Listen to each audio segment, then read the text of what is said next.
कि असली कहानी मिड कैप्स में ही थी, ब्रॉडर मार्केट में ही थी और वहीं पर हमने देखा है आज बिकवाली काफी तगड़ी आई है। 3-3.25% के नुकसान पर आपको वो मिड कैप इंडेक्स दिखाई देगा।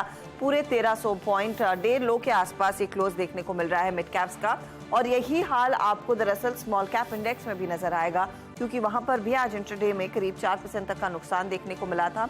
530 अंकों की गिरावट इसीलिए, और एडवांस डिक्लाइन रेशियो अगर वो ग्राफ फॉर्म में देखते तो एकदम कैची बनी हुई थी। गिरने वाले शेयरों की संख्या कहीं ज्यादा है और बड़े अरसे बाद हमने इस तरह का रेशियो देखा है कि बढ़ने वाले एक शेयर के सामने आपको 8 या 9 या 10 गिरने वाले स्टॉक्स दिखाई देंगे। तो पूरी तरह से मिड कैप्स के फॉल की वजह से वो मार्केट ब्रेथ बिगड़ती हुई दिखाई दी। इसी पॉकेट पर रहते हैं और सरकारी कंपनी आपके लिए लेकर आते हैं। भेल देखिए, बीईएल जैसे काउंटर्स देखिए, उनमें वो गहरे क्रैक्स आते हुए दिखाई दिए। फिर पीएफसी आरईसी जैसे काउंटर्स में हमने देखा क्लियरली वो कट्स देखने को मिले। 7-8% तक का नुकसान इधर नजर आया है, चाहे वो आरवीएनएल हो, आपका रेलटेल हो, ये सारे स्टॉक्स से जहां पर भारी करेक्शन। कोची शिपयार्ड जैसे counters, garden reach shipyard, Mazagon dock जो एक तरफा तेजी दिखा रहे थे, उन सब में हमने देखा है आज दरअसल भारी भरकम मुनाफा वसूली 10-10, 11-11%। हालांकि ये स्टॉक्स चले हैं 100-150% पिछले एक साल में, लेकिन यहाँ पर आज अच्छा खासा करेक्शन बनता हुआ दिखाई दिया। अब मिड कैप्स की इस गिरावट को संभालने का काम निफ्टी पूरी तरह से करता हुआ दिखाई दे रहा था। आज निफ्टी का हाल देखें तो 19,989, 991 के आसपास क्लोज है, एकदम फ्लैट क्लोज देखने को मिल रहा है। 20,110 तक का हाई इसने छुआ था, वहां से हल्की सी मुनाफा वसूली। और आज यहाँ पर आप गौर करें, टीसीएस, इन्फोसिस, ये दो आईटी दिग्गज हैं जिन्होंने दरअसल ट्रेंड को थोड़ी सी मजबूती की तरफ पकड़ा, इसीलिए निफ्टी आईटी करीब 300 पॉइंट ऊपर है। इन दो काउंटर्स पर नजर डालें तो 1.5% तक का इजाफा। इन्फी में 3% ऊपर दरअसल टीसीएस ट्रेड करता हुआ दिखाई दिया है।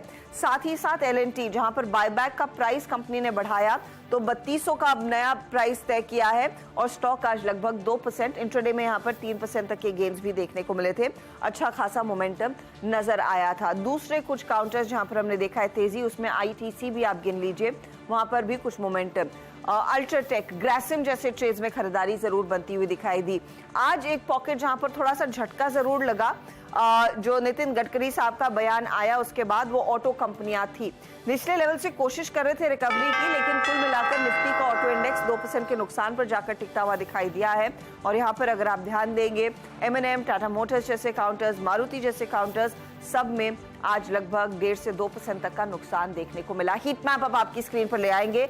आज का क्लोज नेगेटिव साइड पर होता हुआ 11 पॉइंट नीचे निफ्टी 50 जाकर टिक रहा है।